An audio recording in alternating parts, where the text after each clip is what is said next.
மாவை சேனாதிராஜா பெரும் தலைவராகவும் இடைக்கால பதில் தலைவராக சேவிக்கு சிவஞானம் செயற்படுவார்கள். ஸ்ரீநேசன் எம்பி தெரிவிப்பு. அரசு ஊழியர்களுக்கு விசேட முற்பணம் வெளியான மகிழ்ச்சி அறிவிப்பு. அனைத்து நாடாளுமன்ற உறுப்பினர்களும் தங்களது சொத்து மற்றும் பொறுப்பு அறிக்கைகளை நாடாளுமன்றத்தில் சமர்ப்பிக்க வேண்டும். குசானி ரோஹணதீர தெரிவிப்பு. நெல்லளவில் பாதிக்கப்பட்டவர்களுக்கு அரசு கணக்கெடுப்பில் வஞ்சிப்பு. சபாஹதாஸ் தெரிவிப்பு. அர்ஜுனா யூடியூபில் தான் ஹீரோ, நிஜத்தில் அல்ல காட்டமான முன்னாள் தமிழ் எம்பி. திட்டமிட்ட குற்றச் செயல்களை தடுக்க நியமிக்கப்பட்ட விசேட குழு. இலங்கையில் அதிகரித்த ஆஸ்திரேலிய சுற்றுலா பயணிகளின் எண்ணிக்கை.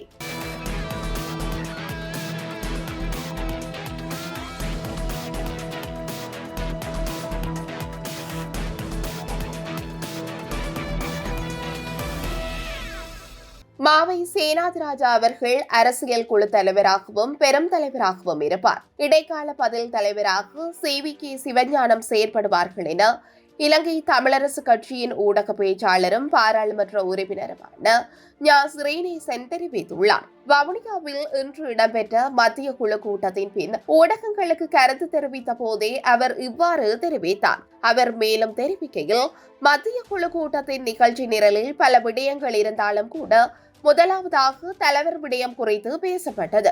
இதன்போது அடுத்த மாநாடு கூடுகின்ற வரைக்கும் இருக்கின்ற இடைக்காலத்தில் பதில் தலைவராக சேவிக்கு சிவஞானம் பணியாற்றுவார் எனவும் தலைவர் மாவை சேனாதிராஜா அவர்கள் அரசியல் குழு தலைவராகவும் செயற்படுவார் எனவும் தீர்மானிக்கப்பட்டது.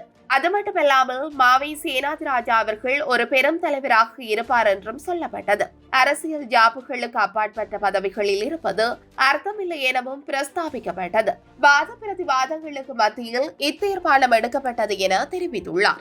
அதாவது அடுத்த மாநாடு கூடுகின்ற வரைக்கும் இருக்கின்ற இடைக்காலத்தில் பதில் தலைவராக சிவிகே சிவஞானம் அவர்கள் கடமையாற்றுவார் என்றும், அதேவேளை தலைவர் மாவை சேனாதிராஜா அவர்கள் அரசியல் குழு தலைவராக செயல்படுவார் என்றும் சொல்லப்பட்டது. அது மட்டுமல்லாமல் ஒரு பெருந்தலைவராக அவர் இருப்பார் என்றும் சொல்லப்பட்டது. ஆனால் அரசியல் யாப்புக்கு அப்பாற்பட்ட பதவிகளில் இருப்பதில் அர்த்தமில்லை என்ற கருத்தும் பிரஸ்தாபிக்கப்பட்டது.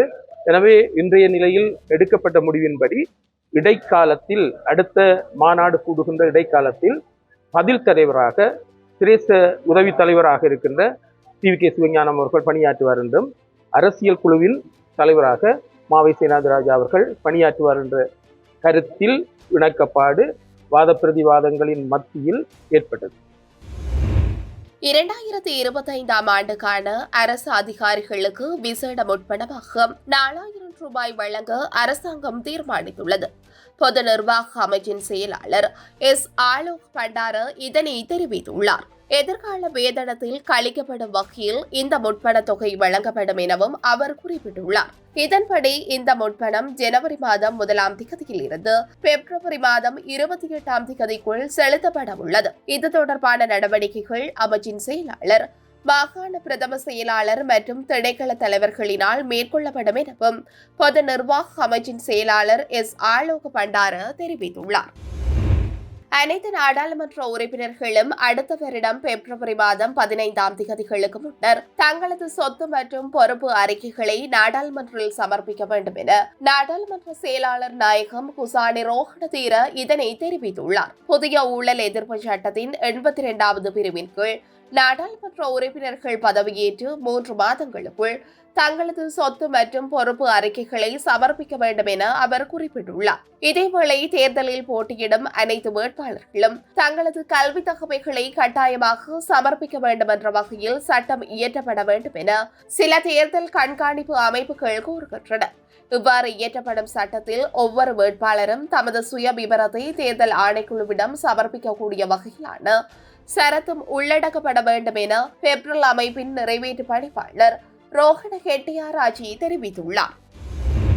கடந்த நாட்களில் நடைபெற்ற வெள்ள அனர்த்தம் காரணமாக வடக்கு மாகாணத்தில் பெருமளவு பெரும்போக்கு நெற்செய்கையாளர்கள் நெல்லழிவை சந்தித்துள்ளனர். பாதிக்கப்பட்டவர்களுக்கான நஷ்ட ஈடுகள் வழங்குவதாக அமைச்சரவை தீர்மானங்கள் எடுக்கப்பட்டு கமநல நிலையங்களூடாக படிவங்கள் வழங்கப்படும் நிலையில் நெல் விதைப்பின் ஆரம்ப அழிவுகளை சந்தித்த விவசாயிகள் புறக்கணிக்கப்பட்டு இடைக்காலத்தில் அழிவை சந்தித்த விவசாயிகள் உள்வாங்கப்படுவதுடன் அவர்களின் முழுமையான அழிவிலும் அரைவாசிக்கு குறைவான நிலப்பரப்புகளே பதிக்கப்படுவதாக பாதிக்கப்பட்ட விவசாயிகள் வேதனையுடன் தகவல் வெளிப்படுத்தியுள்ளனர் என வடக்கு மாகாண சபை முன்னாள் உறுப்பினர் சபா ஹொதாஸ் தெரிவித்துள்ளார். அவர் மேலும் தெரிவிக்கையில், ஆரம்ப அழிவை எதிர்கொண்ட விவசாயிகள் பலர் அடுத்த கட்ட நெல் விதைப்பை மேற்கொள்ள முடியாத நிலையில் பணமில்லாது தடுமாறுகின்றனர். காரணம், ஏற்கனவே கடன்பட நிலையில் தான் முதற்கட்ட முயற்சியில் ஈடுபட்டுள்ளனர். நாட்டில் அரிசிக்கு ஏற்பட்ட பற்றாக்குறை எதிர்காலத்தில் மேலும் அதிகரிக்கப்படாது தடுப்பதற்கு உள்நாட்டு உற்பத்தி மேலும் கூட்டப்பட வேண்டும். அதன் அடிப்படையில் அரசும் விவசாயம் மற்றும் அதன் அதிகாரிகளும் பாதிக்கப்பட்ட விவசாயிகளை வஞ்சிக்காது, பாகுபாடு காட்டாது, பாதிப்பின் உண்மையை விரைவாக கள ஆய்வுக்குட்படுத்தி ஆரம்ப முளை அழிவு மற்றும் இடைக்கால அழிவு இரண்டையும் பாதிப்பாக ஏற்று நிவாரணம் வழங்க வேண்டும். அதற்கான அழுத்தங்களை மாகாண ஆளுநர் மற்றும் கமநல திணைக்கள அதிகாரிகள் முன்னெடுக்க வேண்டும் என குறிப்பிட்டுள்ளார். லஞ்சம் பெற்ற சம்பவம் தொடர்பில் கைது செய்யப்பட்ட முன்னாள் மாகாண சபை உறுப்பினர் சலோஜன ஹமகி மற்றும் வர்த்தகர் ஆகியோர் எதிர்வரும் 6ஆம் தேதி வரை விளக்கமறியலில் வைக்கப்பட்டுள்ளனர். சந்தக நபர்கள் இருவரையும் கொழும்பு மேலதிக நீதவான் முன்னிலையில் ஆஜர்படுத்திய போதே இந்த உத்தரவு பிறப்பிக்கப்பட்டுள்ளது. 9 மில்லியன் ரூபாய் லஞ்சம் பெற்ற மேல் மாகாண சபையின் முன்னாள் உறுப்பினர் சலோஜன ஹமகி மற்றும் அதற்கு ஆதரவாக செயற்பட்ட வர்த்தகர் ஒருவரையும் லஞ்ச ஊழல் விசாரணை ஆணைக்குழுவின் அதிகாரிகள் நேற்று கைது செய்தனர். கோட்டை மாதிவில பிரதேசத்தில் நபர் ஒருவர் செய்த முறைப்பாட்டுக்கு அமைய புறக்கோட்டை பகுதியில் கடையொன்றின் முன்பாக வைத்து இவர்கள் கைது செய்யப்பட்டுள்ளனர். டொரிங்டன் அன்வே பகுதியில் முறைப்பாட்டாளரின் உறவினர் ஒருவருக்கு சொந்தமான காணியொன்றை நகர அபிவிருத்தி அதிகார சபை கையகப்படுத்தியதன் பின்னர் அதற்கான இழப்பீட்டுத் தொகையை உடனடியாக பெற்றுக் கொள்வதற்கு தேவையான ஆதரவை வழங்குவதாக கூறி சந்தக நபர்கள் லஞ்சம் கோரியுள்ளதாக தெரிவிக்கப்படுகிறது.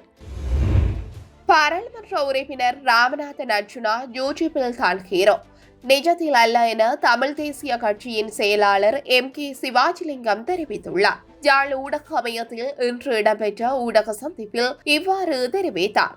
அவர் மேலும் கருத்து தெரிவிக்கையில், தேசிய மக்கள் சக்தி அர்ச்சனாயமா பலரையும் பாவித்ததை நாங்கள் அறிவோம்.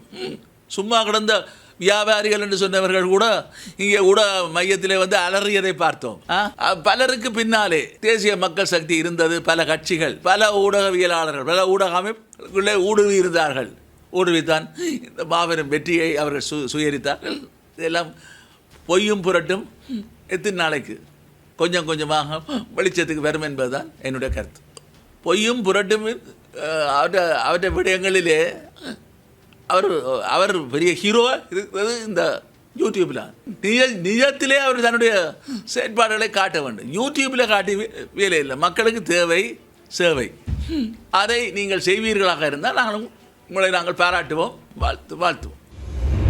நாட்டில் உள்ள அரசு வைத்தியசாலைகளில் உள்ள கதிரியக்க தொழில்நுட்பவியலாளர்களுக்கு பற்றாக்குறை நிலவுவதாக அரசு கதிரியாக தொழில்நுட்ப வல்லுநர்கள் சங்கம் தெரிவித்துள்ளது.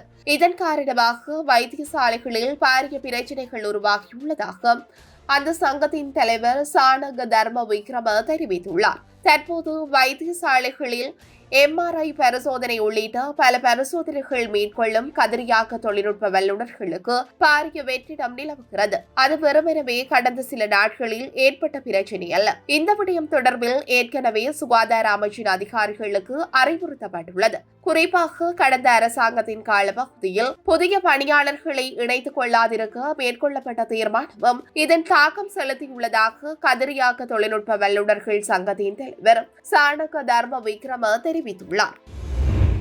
இலங்கையில் கடந்த 3 மாதங்களில் 28 துப்பாக்கிச் சூட்டு சம்பவங்கள் நிகழ்ந்துள்ள நிலையில் அவற்றில் 16 சம்பவங்கள் ஒழுங்கமைக்கப்பட்ட குற்றக்குழுக்களால் நடத்தப்பட்டவை என்று போலீஸ் ஊடக பேச்சாளர் போலீஸ் அத்தியட்சகர் சட்டத்தரணி புத்திக மனதுங்க தெரிவித்துள்ளார். ஒழுங்கமைக்கப்பட்ட குற்றக்குழுக்களால் நடத்தப்பட்ட தாக்குதலில் 10 சம்பவங்கள் குறித்து 57 சந்தேக நபர்களை கைது செய்துள்ளதோடு 3 துப்பாக்கிகளை மீட்டுள்ளதாகவும் அவர் குறிப்பிட்டுள்ளார். இது தொடர்பில் அவர் மேலும் தெரிவிக்கையில், பாதாள உலக குழுக்கள் ஒன்றுக்கொன்று அடிக்கடி மோதிக்கொள்கின்றன. அந்த மோதல்கள் தொடர்கின்றமை கவலைக்குரிய விடயமாகும். 2023 மற்றும் 2024 ஆண்டுகளில் நடந்த துப்பாக்கிச் சூட்டு சம்பவங்களை ஒப்பிடும்போது 2024 சிறிய அளவில் குறைவு காணப்படுகிறது. 2023 ஆண்டில் 120 துப்பாக்கிச் சூட்டு சம்பவங்கள் நடைபெற்றுள்ளதோடு அவற்றில் 65 சம்பவங்கள் ஒழுங்கமைக்கப்பட்ட குற்றக்குழுக்களால் நடத்தப்பட்டுள்ளன. 2024 ஆண்டில் அந்த எண்ணிக்கை 99 உள்ளது. இந்த சம்பவங்களில் 55 குற்ற கும்பல்கள் ஈடுபட்டுள்ளன. கடந்த சில ஆண்டுகளில் வன்முறை குற்றச் செயல்களில் அதிகரிப்பு இருப்பதாக மக்கள் பேசுகின்றார்கள். அதற்கு காரணம் குற்றங்கள் சம்பந்தமாக ஊடகங்களில் அதிகளவான செய்திகள் காணப்படுகின்றன. இருப்பினும் அந்த குற்றங்கள் அண்மைய காலத்தில் தீவிரமடைந்துள்ளது என்பதை நாம் ஒப்புக்கொள்கின்றோம். 2024 ஆண்டின் தொடக்கத்தில் தங்காலியில் 5 பேர் கொல்லப்பட்டதையும் சில நாட்களுக்கு பிறகு பல்வது கிரிபிட்டி அளவில் ஒரு பௌத்த தேரர் கொல்லப்பட்டதையும் நினைத்து பார்க்க வேண்டும். ஆயுதம் ஏந்தி கும்பல்களுக்கு இடையே ஏராளமான வன்முறைகள் உள்ளன. ஏனெனில் அவர்கள் போதைப்பொருள் வியாபாரத்தில் அதிக பங்குகளாகவும் தங்களது பகுதிகளை கட்டுப்படுத்துவதற்காகவும் ஒருவருக்கொருவர் போட்டியிடுகின்றார்கள். போலீஸ் அல்லது பாதுகாப்பு படையினர் பெரிய அளவிலான சோதனைகளை மேற்கொள்ளும் போதெல்லாம் ஒரு போட்டிக்குழுவின் துப்பு அடிப்படையில் நாங்கள் செயற்படுகின்றோம் என்று குற்றவியல் குழுக்கள் நினைக்கிறார்கள். போட்டி கும்பல்களின் துப்பு காரணமாகவே போதைப் பொருட்கள் கண்டறியப்படுவதாக குற்றவியல் குழுக்கள் நம்புகின்றன. எவ்வாறாயினும் சமீபத்திய வாரங்களில் நாங்கள் நிறைய போதைப் பொருட்களை கண்டுபிடித்துள்ளோம். இதே நேரம் பிணையில் விடுவிக்கப்பட்டதன் பின்னர் பிணை நிபந்தனைகளை தவிர்த்துவிட்டு தப்பியோட்டிய 188 பேர் மீது இன்டர்போல் சிவப்பு அறிவிப்புகள் பெற்றுக் கொள்ளப்பட்டுள்ளன. இவர்களில் 63 பேர் ஒழுங்கமைக்கப்பட்ட குற்றக்குழுக்களை சேர்ந்தவர்களாக உள்ளனர் என தெரிவித்துள்ளார்.